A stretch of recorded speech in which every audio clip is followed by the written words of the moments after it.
What financial literacy concepts do teenagers need to know to live financially successful lives? We discuss this and more with Dan Sheeks in today's episode.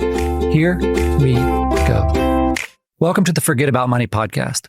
Today, we are speaking with Dan Sheeks. He is the author of First to a Million, A Teenager's Guide to Achieving Early Financial Independence. He has been passionate about financial literacy in our young people for a number of years now. I've known him for a number of years now, and I have been on the receiving end of some of his talks, and they're both motivational and informative, and I think that we're going to get a lot of that today. Dan is also teaching financial literacy across colleges and universities, so I'm very lucky to have him here. Thanks for joining me, Dan. Thanks for having me. Glad to be here. Yeah, so I do know that financial literacy in high schools is becoming more and more mandatory. And I believe as of now, or at least at the end of 2023, 25 states are requiring some form of financial education in order for students to graduate. And while that's promising, there's still a lot of variance between what's required and what isn't required and what topics are covered and how does it fit into the current curriculum. Many of the programs, they offer it, but it's inside of an economics class, or it's inside of even maybe something seemingly unrelated like political science class. And so every state has different guidance and different rules on how they're incorporating it. I don't think anybody disagrees that it's something that is absolutely needed for our young people as they transition from high school into adulthood. And you are on the cutting edge of this kind of education. You've been doing this for how long now? A lot of years, too many years to count, but it's progressed over time. So, have you been a part of any of the organizations who are trying to incorporate financial literacy in high schools? Not directly, but the organization that I know best is called Next Gen Personal Finance. It's a nonprofit. Tim Renzetta and his team there have done an enormous amount of work advocating for personal finance education in our high schools as a requirement for graduation. They've been at it for several years as well. And I've been a guest on their podcast and done guest speaking to other personal finance teachers through their organization. And you're right. I think it wasn't too long ago, maybe 5 years ago, that it was in the single digits for sure. 7 or 8 states required a standalone semester-long personal finance class for high school graduation. And that number now is around 20. And it's getting better. Like it is, we are moving in the right direction. It's very slow, but it is going the right way. A lot of those states, though, they're in the phase-in stage of implementing that legislation. So it's usually like a 4-year phase-in, which is understandable, and that's fine. But it's still a very small percentage of high school graduates in our country that have taken a semester-long personal finance class, which I think, and many other people would think, that's just a disservice to our youth. We're not doing our job, but it's getting better. I do think that a challenge might be that in addition to resources being continuously constrained or throughout many of, particularly our public school systems, maybe teachers aren't confident in their ability to provide this kind of education. Like they're an English teacher or they're a math teacher, but they haven't necessarily gotten degrees in personal finance or an economics degree. And then we're expecting them to provide quality education. I guess that is where then the policy comes into place. They have to be very specific on what they're going to teach and maybe even how they're going to teach it. But then the implementation, as every educator knows, that's like a whole other ballgame because there's so many pulls on the resources, time, money, and competition between classes. It's a complex problem, but one that I'm glad that we're moving forward to try to solve because it doesn't take a lot of looking around to notice that people are not financially literate, even as adults. And it's scary. So anything we can do to help out the young generation as they transition into adulthood is definitely something I'm all for, and we all should be all for. And you've been doing this for a while. You've even started up a site called Sheeks Freaks. Can you talk about how that came about? Yeah, it came around about the same time that my book and my workbook launched. Actually, a little before that. So about 4 years ago, I started Sheeks Freaks. Originally, it was a blog site where I was posting content and articles for Gen Z, which today that would be like 15 to 25 years old, give or take. around specifically my niche is yes, the basics of personal finance. I teach some of that and I cover some of that because that's so important. It has to be there. But my niche is more than like the next level when we're talking about early financial independence strategies, topics. And so that's what my books are about. The community, Sheeks Freaks, has evolved. So now it's not just a website. It is an online community for Gen Z young people who are highly motivated to maximize their financial future. And they are looking to connect with other young like-minded individuals that are of the same mindset. So the members of my community are the exception. That's why I call them freaks, because they are freakish. They are young and engaging in their own self-advocacy around personal finance education.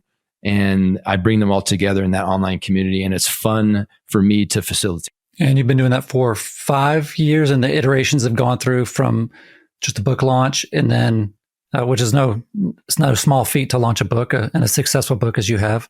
And then you open that up as you were seeing the demand for the knowledge show up in that generation. Is that how did you do, or did you do it more locally at first, like with your current high school, and then expand it?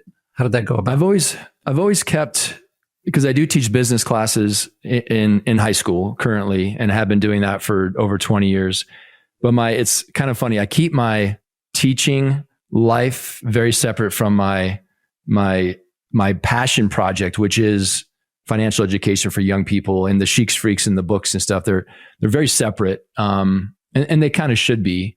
But yeah, so the community that I started has always been online. It's always been virtual. Members from around the country that I've connected with in one way or another. A lot of referrals as well. That they're interested in entrepreneurship, side hustles, frugality. We have a high interest level in real estate investing for young people, and all of them are interested in early financial independence. So it's a very niche group. We will be 4 years this May 2024. We'll celebrate 4 years. We do Zoom calls. We have expert guests. We have a Slack group, small accountability groups and stuff like that in the community. So yeah, I'm more the facilitator of the community, and I schedule the Zoom calls and the guests and our topics, but really it's their own motivated mindsets that create all of the electricity in the community that makes it so awesome. And your Sheeks Freaks, are these 18 and up, or are they a handful of some high schoolers and some young adults? They're 15 to 26. Okay. And you mentioned that these are freaks because they have an innate interest in learning this stuff, but that is not always the case. And it's not commonly the case, or else they wouldn't be so aptly named. Mm-hmm. But that doesn't make the topics any less important for everyone to understand. And as a high school teacher, you've seen kids come through and graduate with varying degrees of financial knowledge, life knowledge, all that good stuff. But as high schools are requiring financial education, what do you think the core concepts of financial literacy are crucial for teens? And how do these differ from adult financial education? It doesn't differ too much from adult financial education. And so you're right. And if I have a classroom full of 30 students and I'm teaching personal finance, which is a class I have taught in the past, probably one out of those 30 students is going to be freakish enough to join my community, right? So that community is kind of for the exceptional kiddo. The other 29, that information and those strategies and topics around your basic personal finance stuff, that it's just as important to them as it is to the one who's self-motivated to learn about it. So in the classroom, it's a very different role that I play, in that I am trying to cover all the basics of personal finance in a way that's engaging. The trouble is, personal finance, some of the topics embedded in personal finance, like taxes and insurance, they're not the most exciting things to talk about as a teacher, and definitely not that exciting to a teenager. So you do have to come up with creative ways to make it engaging. But the bottom line is this: if a student is in a personal finance class, all students, young people, like high school kids, they do know that understanding how money works is important. They're just not seeing the relevance to it in their lives in the immediate future, but they still know that it's important enough that they need to pay attention. And so I know that I'm planting seeds around topics like, well, insurance and checking accounts and credit cards and credit history, how to buy a car, how to rent an apartment. I know I'm planting those seeds, and they will blossom when needed for that young person, even if they're not super engaged. But at least they know that information's out there, and they know that it's not as complicated. Money is not as complicated as some people may think. It really is actually pretty simple. I mean, you can get more complicated later in life, but when you're in your 20s, money and investing and earning is not that complicated and shouldn't be overwhelming or intimidating, which is why a semester-long personal finance class is so important. But the topics I'm going to cover are kind of the ones I've just mentioned. How to file taxes every year and why that's important. How to understand your pay stub once you get a W-2 job. Going through all that stuff, laying the foundation, and then the Sheeks Freaks community and my book really are kind of like the AP level of that class. Are you guided by, does the school tell you what you have to teach in person in your personal finance classes that you're giving? Yes, to a degree. And especially with the class that I've taught, it's a concurrent enrollment class. So it is following a curriculum that has been laid out at the community college level here in Colorado. So I'm teaching in Colorado. So the students are getting high school credit and college credit at the same time for that class. So I definitely have a curriculum that I need to follow. And something you said earlier, I wanted to comment on the personal finance curriculum for a semester-long curriculum for high school students is there. It's been developed for years, decades even. The class personal finance has been around for a long time, just as an elective class in most schools. Some schools don't have it at all, especially the smaller schools. But your larger schools are going to have a personal finance type class already in their system as an elective, and now in many more states as a required class. The curriculum is not the problem. I don't even think the teachers are the problem. The problem is the legislation to make it mandatory, the funding of those programs, but the community buy-in is there. Everyone knows how important it is, especially with all the financial troubles that adults go through because they didn't have this education. It's not a hard sell. But yeah, like we said before, it's growing, it's gaining momentum, which is great. And we're just planting seeds so that when a major financial decision does come up in their lives, they have the confidence to at least go out and research a little bit more about it and not run away from that decision. As someone who watches high school kids graduate high school and then venture out into the world, whether it be to college or entrepreneurial endeavors or gap year or whatever it is they're doing, they're working with that transition. If you were making your own personal finance class and it wasn't a semester long, or you're a parent and you're wanting to know exactly what the most important things a parent can focus on or a teacher can focus on to do the most good for a child going through that transition to adulthood, what are the topics that you would take the time and energy to make sure are understood? Yeah. So if it wasn't a semester long, if it was much, much shorter. Yes. Yeah. I think the most important topics are going to be around debt, consumer debt, avoiding student loan debt, avoiding, auto loans and credit cards. Not avoiding credit cards because they're an amazing tool, but avoiding credit card debt and paying credit card interest. That's going to be a big one. How to earn extra money through a side hustle or a part-time job while you're in school, whether that's high school or college. How to save correctly, how to invest correctly. What are the best ways to invest long-term? And what are the more risky ones that maybe you should avoid? The concept of pay yourself first fits in there, which I think is the most important concept because it kind of automatically encompasses and incorporates all the other things we've just talked about. I would definitely cover all of that. And if there's some time left, there's so many other pieces to the puzzle that are important, but those are the main ones. Let's talk about the pay yourself first. If I'm stepping into adulthood, whether it's college or into the workforce or both, this might be the first time I've had real money coming in, a real W-2 job or stipends or whatever it is. I'm getting something deposited into my checking account. And because that's the first time I've seen that kind of money, I might want to go spend it. I want to get those new clothes. I want to buy meals for my friends. How do you pay yourself first when you have all those other things pulling at you for the first time in your life and you're wanting to do those other things? Yeah. So we're talking about someone who just graduated from high school and got a full-time job or graduated from college and got a full-time job. They have full-time income for the first time in their lives. And so first I would say it's much easier at that specific point in time to initiate and build and sustain healthy spending habits and money habits than it is, let's say 5 or 10 years down the road when you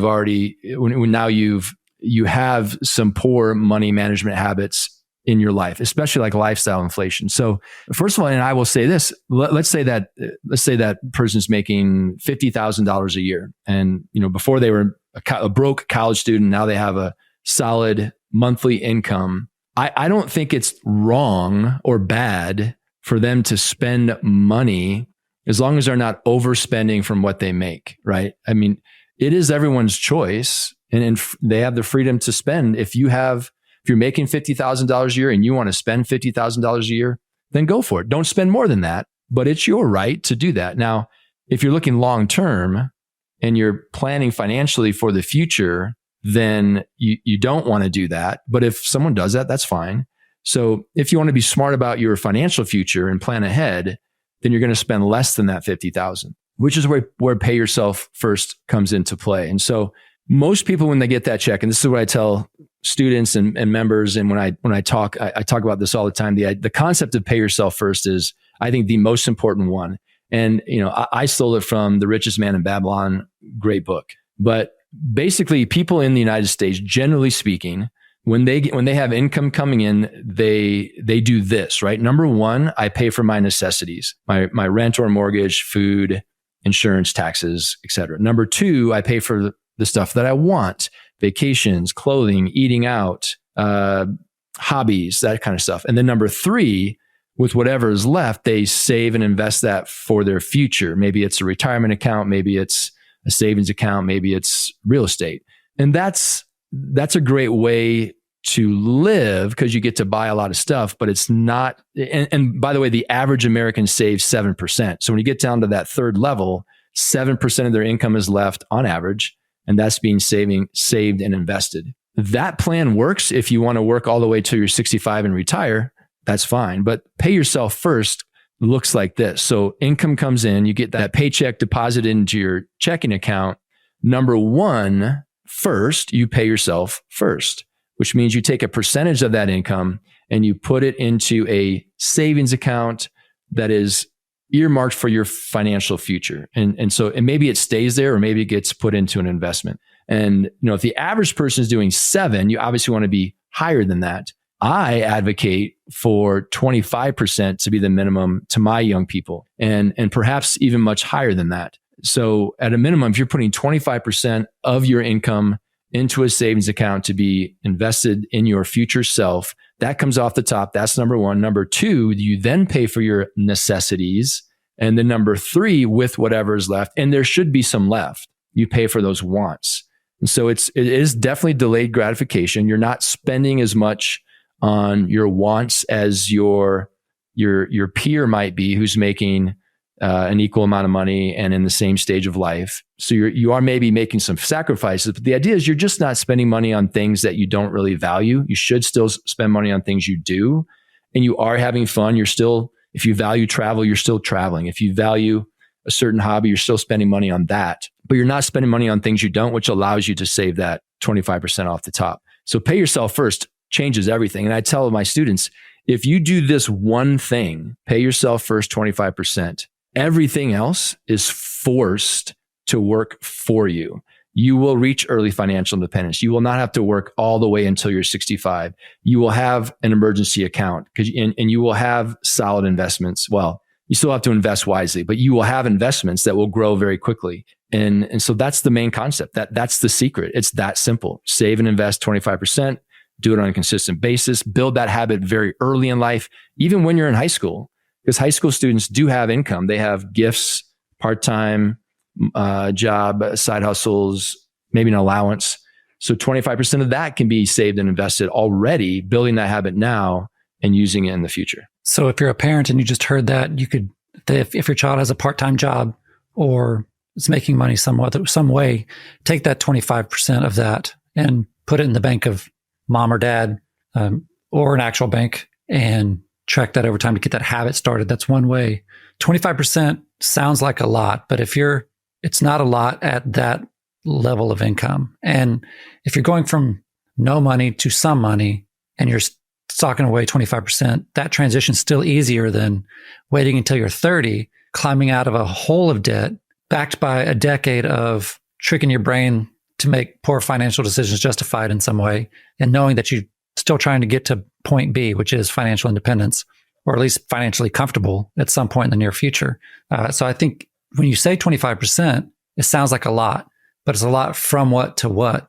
And I would argue that that transition when you're starting out, just like you said, is much easier to make than waiting another decade to do it.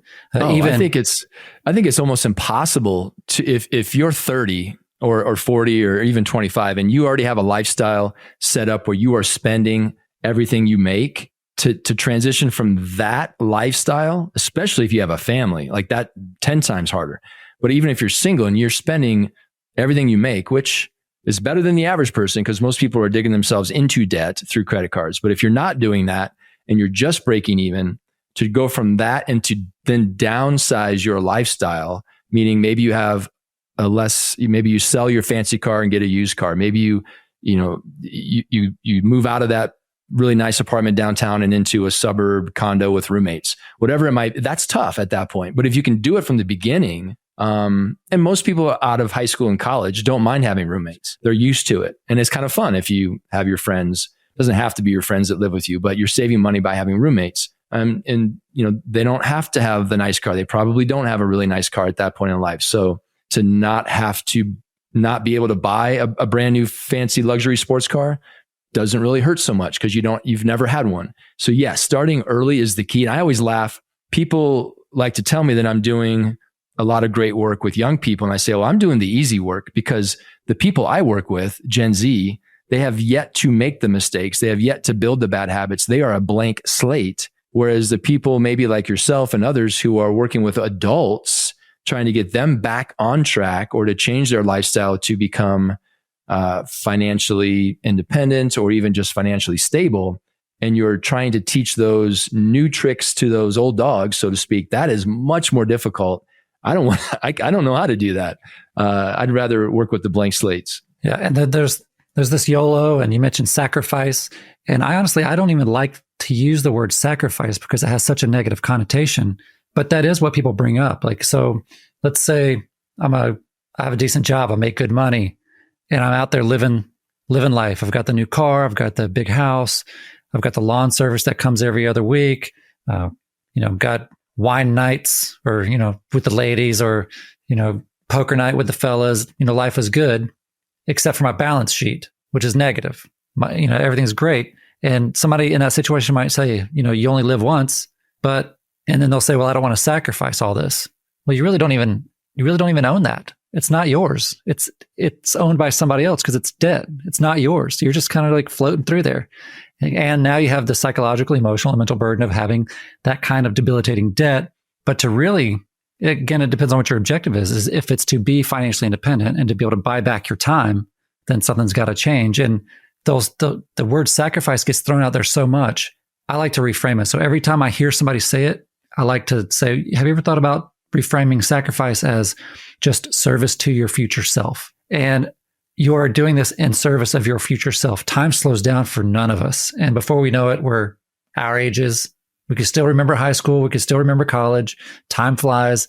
And that's what's challenging to impart on younger people because they just don't see that time doesn't, they're not worried about retirement at 18 years old. They're worried about going to get that brand new car or that, that Dodge Charger racing down the street, whatever it might be. So instead of sacrifice, I like to say in service of your future self, and it changes the tone. It changes kind of like the mindset. And I don't think I came up with that. I think I heard that somewhere. So I'm not trying to take credit for it. I heard that somewhere else.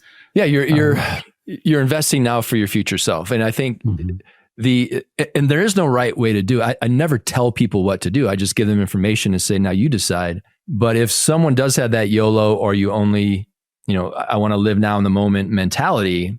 Okay. So if you want to spend or even go into debt now because your rationale is I might get hit by a bus tomorrow and my life is over. game over, and I will have lived to my fullest up until that day. If that's the way you want to live your life, then that's fine. Then yeah, spend as much money as you can, enjoy life now, but know that if you happen to live 20, 30, 40 years, you're going to be paying off all that stuff and paying the piper, so to speak, down the road. And you're going to probably look back and regret it. So if you don't get hit by a bus, this is the best plan. And chances are you will not get hit by that bus. Mm-hmm. And so, yeah, invest in your future now, pay the dividends now, and reap the rewards later. So let's say we've got a young person saving that 25%. You mentioned saving 25% into savings account. Now, is this to initially build an emergency fund? And then at what point do you shift from savings account to actual investing account?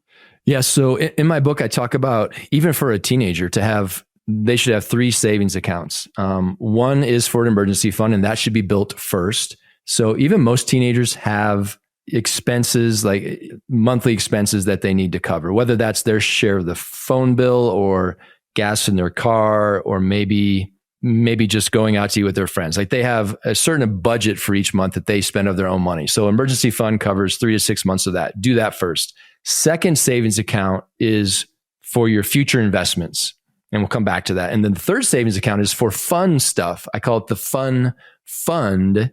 So if that teenager decides that they want to buy a new snowboard and that's going to cost $700, well, then let's take a piece of your income every month and put it into that fun fund. And when it reaches $700, absolutely go buy that snowboard. Now you've thought about it for a few months and you probably really do want it. And if it's something you value, then you should absolutely go buy it. That's, part of life is to enjoy it. So going back to that second one though, the future investment fund savings account, most teenagers are going to put money in there and they're just going to kind of leave it for now, because unless they're 18, they really can't invest it unless they do it through a parent, which is possible through a custodial fund, say in a brokerage account.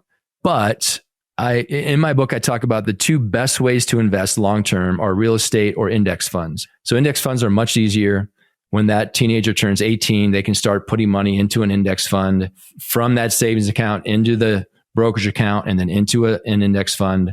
Or if they want to be a little bit more aggressive, or they're a little bit more of the freakish mindset and they want to invest in real estate at a young age, then they can save that up enough until you have enough for down payment, closing costs, emergency fund for the real estate, and then invest in real estate.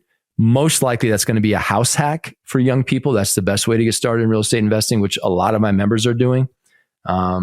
But even if it just sits in the savings account and never goes anywhere beyond that, which I wouldn't recommend, but even if that is the case, if you're saving 25% of your income over a number of years, that is going to be a significant amount of money. And it could provide even just a runway where if someone who's in their late 20s, 30s decide they want to take a year off from work, you have this money where you could pay your expenses and take a year off from work or more, or start a new business or something like that. Dan, in your Sheeks Freaks group, what are some of the highlights of the successes of these young people? And is there a particular, I know you mentioned real estate, but as technology changes, you have a lot of social media influencing, you've got, even inside that social media influencing, you've got like different trends. What are you seeing right now that the young people are gravitating towards? And it could be a good or a negative thing in your opinion, but can you share what feedback you're getting from your young people, and then just kind of give us your opinion on if that's a good thing or not for their long-term financial independence? Yeah. So there are a ton of success stories when it comes to members in Sheeks Freaks. A lot of them are around real estate because we are, again, the community is all about early financial independence. So every member is interested in that topic. Most of them, I would say 80%, are interested in real estate investing. And so we have several members that own real estate at a very young age. And again, going back to the house hacking strategy, that's what they're doing. Some have gone beyond that first house hack and have now invested in more properties, maybe house hack number 2, or perhaps just a straight up investment property. We have members that are doing short-term rentals, partner deals, stuff like that. But the majority of them are not there yet. Majority are still learning, saving, educating themselves, getting ready to take that next step. We have a large number that are in the pipeline to buy their first property within the next year, But then we have also a large number of students or members in the community who are entrepreneurial. And so they maybe don't have an interest in real estate, but they have built a side hustle or even a small business. We have one member, Gloria, who is actually technically still in high school in Minnesota, who for the last 3 years has been building. It started as a social media marketing agency, an SMMA, but she's transitioned and pivoted a couple of times. And so now she does online marketing. It's a digital marketing firm, and she focuses on mortgage lenders out of all things. And so she has built a significant business with, tens of thousands of dollars of monthly revenue, gross revenue coming into her business by running digital marketing campaigns for these clients. And they're seeing results, so they are happy to pay her money. We actually have a couple members that are in that space. And we have other members that are doing other things, entrepreneurial too, lots of different stuff. But again, most of our members are still in that building phase, and they're getting ready to take action. They're dabbling in this or that. They're kind of feeling things out before they decide on their one thing, whether that's a side hustle business or a house hack. But they all are very engaged, and they all are freakish when it comes to, they're reading books, they're listening to podcasts, or watching YouTubes. They're going to in-person meetups in their hometowns, as well as being a part of my community. So a little bit of everything. Yeah, lots of success stories. And as someone who is a fan of financial independence, index funds, do you feel yourself maybe trying to influence the more simple route to financial independence rather than entrepreneurship, or are you just meeting them where they're at, fueling their passions, and then as they go through and data changes, maybe they might make some money in their entrepreneurial endeavors, while not necessarily investing so much in an index fund as they go in their 20s. And the great thing is they got time on their side, so they can fumble or get knocked down a few times by life or business, or things just happen. They can always recover, and they take all those lessons learned and shape the next step towards their financial independence.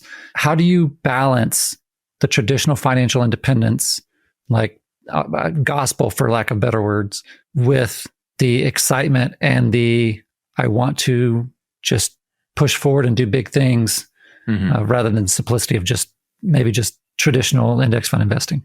Yeah. That's a really interesting question. I haven't thought about that a lot.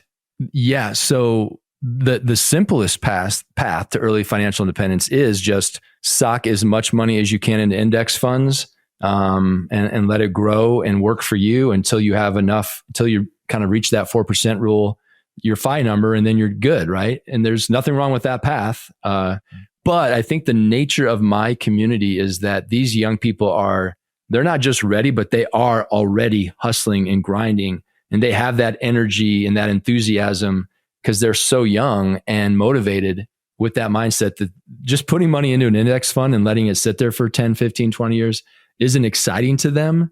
Some of them are doing that. Part of their money is going in there, but most of them are focused on building and creating, whether that's a real estate portfolio or a business. So we definitely talk about index funds, but it is not near as common of a topic of discussion as the building and creating stuff, which is a lot more exciting to them, I think. So in Sheeks Freaks, if the majority are pursuing entrepreneurial endeavors and like actual real businesses out in the real world, doing things, attempting to make legal entities and real contractual agreements and business agreements, what kind of guidance do they get through Sheeks Freaks? Are there, I don't know, I don't think you're not an attorney, or I don't believe you are. No. Do you bring in people to help guide them through those things, or are they on their own to go establish those, LLCs or S corps, or even understanding the tax implications of all these things and make sure that they're hitting their marks as they go through towards success? Oh yeah, another good question. So the members who are forming LLCs and legitimate businesses, like not just a side hustle where I'm, doing lawn care for the neighborhood or something like that. They are, I think, one, they're in more than one community, not just mine. And two, this is the great part about having a community is they are connecting with other members in Sheeks Freaks who are a step or two ahead of them. So in our Slack group, all the time, members are posting about, hey, does anybody know what I should do in this situation? Or has anyone already done this? I'm about to do this and would like some advice. And so someone who has started an LLC or who is onboarding clients and signing contracts can connect with them offline, like their own little phone call outside of the community, which I highly recommend and encourage to get advice from other members. But of course, it's always a good idea for members to seek some legal advice or a tax professional, a business entity professional, to make sure they're on the up and up. But that happens over time, right? It's not like they just wake up one day and say, okay, I'm going to start a 6-figure business. They're growing slowly and taking those steps as needed to go from a budding side hustle to a legitimate business with clients and contracts and, using different software packages to help run their business. So it's an evolution. It's a process that happens over time for them. You mentioned a lot of your members are delving into real estate. Do you give any guidance as far as current market conditions? I mean, nationwide, we're at or near all-time highs in real estate, where the numbers really don't pan out in many, many markets for rentals, even house hacking. I live in San Diego, and I know that's probably an anomaly compared to where many people live who might be listening to this. But I've run the numbers. I'm a numbers guy. And to me, it makes no sense to buy here in San Diego, even if you were going to house hack. The 1% rule, forget it. And if you find it, if you do find the 1% rule in markets like this, don't tell anyone, just go buy the property. But what kind of guidance do you give for that? Or what challenges are they seeing as they're out there looking for real estate? Yeah, so it is the market dependent. And we talk about this a lot in the community because it is, we do have a lot of members interested in real estate. So hopefully they're in a market where prices are not too crazy and a 1% deal or a cash flowing house hack can work. And by cash flowing, I don't mean that they're covering all their expenses, but they're getting to live there for, let's say, $500 or $1,000 a month. So they're, it's not cash flow positive at that point, but it is if you consider that they're living there for, say, $700 a month versus if they were renting a one-bedroom apartment for $1,500, they're actually cash flowing $700, $750 by living in that house hack. And so it used to be, I remember when it was the 2% rule is what everyone went for. Then it went to 1%, which is really hard to find. And house hacking goes even deeper with that because, first of all, you have that low down payment because it's a primary residence. You get a little bit better financing. But when the house hacking, there's lots of different ways to house hack. The one that's becoming much, much more common, especially with members of my community that I see, is the rent by the room strategy, where you're buying a 4, maybe 5-bedroom house, perhaps adding another bedroom in a creative way in that house, like a den becomes a bedroom kind of thing. And then you have roommates in the house and they share the common areas. So most people think of that and they're like, well, that sounds really intrusive and I would never live in that. But if you're 19 or 20 or 21, it absolutely can work. And it can be very similar to, say, a college experience. So those types of properties where you're maximizing the income because you have, say, 4 tenants and 4 bedrooms, house hacks can still work. In the Denver metro area, we also, not as bad as San Diego, but we have very high real estate. We have members who are finding properties in places like Denver and other similar cities that are still good investments as a house hack. House hacking it's kind of a cheat code for getting into an investment. Now, once you move out, you're probably going to have to keep that as a rent by the bedroom investment property, which again is doable. It's a little more high maintenance, but it's doable to keep it cash flowing. But better that than nothing. Yeah, or better that than 10 years later, realize house hacking is a way to better and then now you're already set in your adult ways, maybe even have a child or a spouse, and house hacking then is really not a practical option or may not be a practical option. So this is another vote for make these steps early before life sets in and you're set in your ways and you have other factors that play into these decisions, very big financial decisions. But I will say that I was going to say anybody can house hack. Almost anybody can house hack. So for example, my wife and I are in our 40s. We have a 2-year-old son and we house hack in the way of, we have a 3-bedroom house. The lower level, which is the basement, has a bedroom and a bathroom and a living area. And we rent the basement out to a woman, a professional woman who's, she's great. She lives down there. She pays us good rent. We share the same entrance. We share laundry. We do not share a kitchen. But that gives us over $10,000 a year of extra income, which is super helpful. And we're married and we're older and we have a kid and we still make it work. So it's doable by just about anybody, but especially when you're young, it fits so well. How are your young people making extra money? Because that's one of the big things that you promote, make extra money so that you can invest that 25%. How are young people making extra money right now, other than starting their own businesses? Are they ride sharing? Are they delivering meals? Yep. DoorDash, Uber, couch flipping is huge in my community. It's a great side hustle. One member has built some yard games and he rents them out to different neighborhood functions and like 4th of July parties. Online stuff, they're doing, basically buying stuff for a little and selling it for more, whether that's Facebook Marketplace, like couch flipping, but with different types of products. We talk about side hustles a lot, and I talk to students about side hustles a lot when I talk to classes, and there's hundreds of different ways to make money for anyone. I mean, you just Google, I tell students, like, just go Google great side hustles for teenagers or college students or whatever, and you will find hundreds and hundreds of ideas. And the toughest thing is you have to pick one, just and only one, to start researching and working towards getting that side hustle going. If you have 4 or 5 good ideas, but you never whittle it down to one to focus on, then you're stuck. So you do have to figure out, what is that one I want to focus on? What is that one that's going to make me some money? And there are hundreds of examples. So the toughest part is figuring out, what is that one I want to do? That's going to be kind of fun. You want it to be interesting. Maybe it's photography. We have members that do some professional photography. And so if that's interesting to you and you want to pursue that and buy the equipment and learn a little bit and start marketing yourself and make some money, then focus on that for 4 or 5 months. If it doesn't work out, then go to option number 2. And one great benefit, other than financial, for these types of experiences is you learn. You learn how to be uncomfortable. You learn how to get rejection. Let's say you're doing sales early on, or you're doing, say you want to do something like this, like start a podcast. You might take a Udemy class or something like that for audio production or something like that.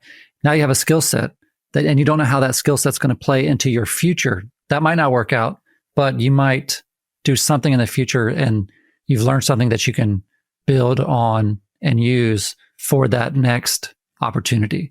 You said that your oldest member is 26. Is that correct? Actually, I think our oldest is 27. Yeah. He got in the community when he was 24, but now he's 27. What kinds of problems are your members showing up with, if any, that need to be immediately resolved or that they want immediately resolved before they can go to those next steps that you promote?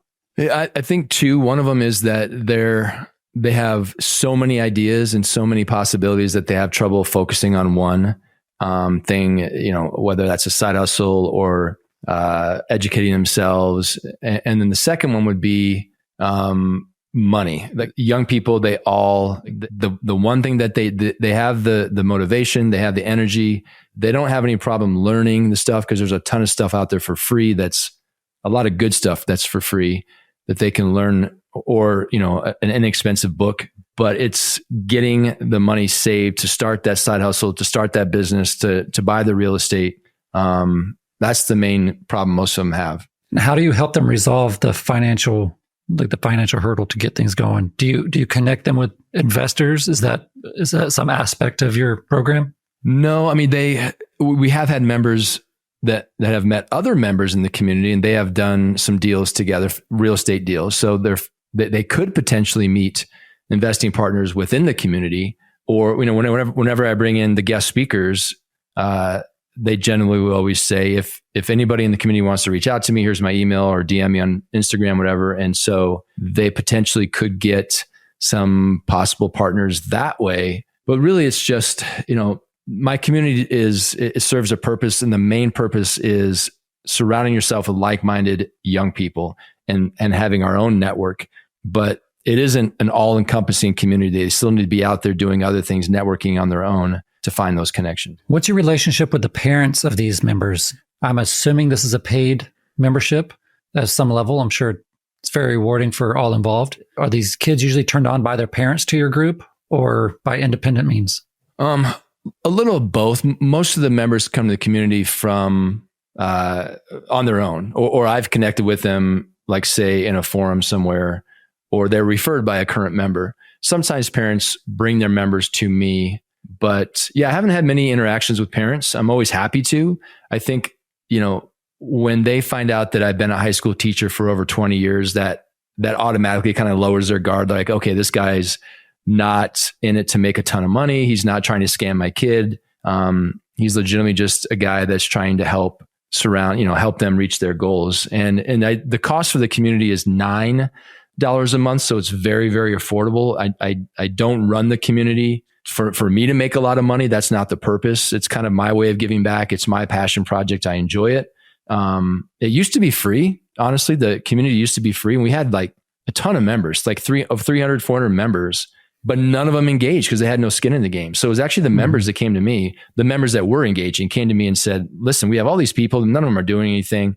You should charge some money, so that we know that people in the community are invested in the community and they have incentive because they're spending money to engage, so that when I message somebody, I don't get ghosted by everybody in the group. I want to know that the people I'm messaging, because you can DM each other in the Slack group, the people I'm messaging are going to reply. They're going to connect with me. So that's when I decided to start charging. Originally it was like $100 a year, and then we changed it to $9 a month, which is really the same-ish, but it's month to month, so people can cancel at any time. So my goal is like very little risk. I don't want to charge $100 a month like some communities or more, because they are young, but at least it's something so they can say, well, if I'm spending money on this, I probably should engage. I probably should go to the Zoom call. I probably should open the Slack app and get my money's worth. So to recap, we talked about concepts such as pay yourself first, effectively earn more, whether that's earning more money by a side hustle or using house hacking to your advantage, and the power of saving 25% of your income. What else do you see, like from your youngest to your oldest member, the difference in the needs for those two demographics? Those two demographics being, the oldest and the youngest? Yes. They're in very different places, right? So my youngest members are still in high school, a couple years away from graduation. They can have a side hustle. Most of them do. They're earning money in some way, shape, or form, but they are years away from potentially buying real estate or starting I won't say a legitimate business, but a full-time business where they can devote all their time to it. Versus the older members who are either they didn't go to college or they've been out of college for 2 or 3 years. They are working full-time, whether that's a W-2 or their own business. They are buying real estate investment properties, or they are putting a good chunk of money, 25% or much higher than that, into index funds, investing in their future self. So it is kind of difficult at times for me to facilitate the group, knowing that I have members that are in very different places. They all are of the same generation, Gen Z, and they are within, say, 10 years of each other. There's a drastic difference between 15 and 25. And so even when I schedule guests, I'm always thinking, okay, is that guest going to be more for this end or this end? And I haven't had anyone talk to this end for a while. Maybe I should do that. Some of the guests can easily cover topics that all of them are interested in.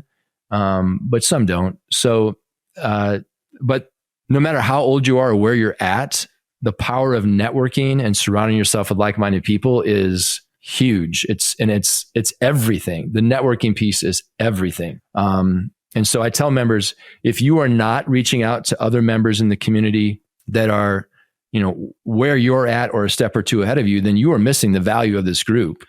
You need to connect offline, phone call, FaceTime, Zoom with other members. And many of them are making lifelong friends, and they've traveled the country to meet other members that they've met in the community. They go to conferences together. They room together at conferences. So it's happening. Fun to watch, but yeah, it is sometimes difficult to hit all of their needs. I just thought of one benefit that differs between membership groups like yours and maybe those designed for adults and adult life. And I think a benefit of yours would be the second and third order effects of young people. Because if you think as older you get, your sphere of influence, your bubble gets a little tighter, whether you're married, have kids, you go to work, same coworkers. But in your high school, there's hundreds of people around you and your peers. that goes away when you grow up. And let's say I don't know anything about compound interest or entrepreneurship. I don't even know how to spell it. But if my best friend, Julie, is excited one day because she's in your group and she got a cool idea and just started that side hustle, then that's a good influence on me. The older we get, unfortunately, our vigor seems to wane a little bit just because part of aging, I think. But to have that passion and that excitement of youth, that's pretty great. So I think your second and third order effects of groups like this is pretty powerful. But I don't know of any other groups that are doing what you're doing in the way that you're doing it. Are there any other groups doing this? Not really. I mean, there are, like, let's say some Facebook groups or some Discord groups that are focused on Gen Z and are focused on creating wealth. But those that are out that I've run into or that I've heard about from my members, those groups are focused on like the get rich quick kind of stuff. And the mentality of you're not successful unless you have the Lamborghini and the mansion and stuff like that. And that is not my target market. That's not the audience I want to reach. I want to reach the frugal, entrepreneurial minded young person who wants early financial independence and knows that it's work to get there and it's not going to happen overnight. You bring up, get rich quick, and I'm uneducated on crypto, but that doesn't mean it's not a big topic everywhere. Is crypto a topic inside your group? And if so, what are the general opinions or thoughts about it? It depends how well crypto's doing. So like 2 to 3 years ago, there was a lot of talk about crypto in my group. We even had a guest on one time, an expert guest I brought in who talked about his expertise in investing in cryptocurrency, specifically Bitcoin. He was a kind of a Bitcoin guy. And, the members were really excited to have him on. And then about 2 years ago, Bitcoin went down really, they just crashed. And so crickets, no one wanted to talk about cryptocurrencies anymore, but now it's back up. And so it'll be interesting to see if that comes back up. But I think my members are savvy enough to know that although that is an investment and it can make you money, it is very volatile. It's extremely risky. But the tried and true investment strategies that have worked over time for decades, if not centuries, are real estate investment or index funds. So let's focus on those. Dan, thank you so much for sharing your insights for the younger generation, Gen Z. And I know that they are going to be better off and their families are going to be better off and their future generations are going to be better off because of the influence that you've given them. And for that, I appreciate you. And I look forward to actually hanging out with you in person again soon. Please tell the audience where they can find more about you and what they can do to support whatever it is you got going on these days. Yeah, 2 things that you can do. So my website is sheeksfreaks.com. On there, there's a link to join the community or at least learn more about the community and join if a Gen Zer wants to. If they want to reach out to me, best email is dan@sheeksfreaks.com, or I'm on Instagram and LinkedIn and other things. Also, though, I do speak at colleges and universities and to student groups. So if you're interested in having me as a speaker, just go to the website, send me an email. We can figure that out. All right. Thank you so much, Dan. Talk to you again soon. Thanks, David. Take care. And thank you all for listening.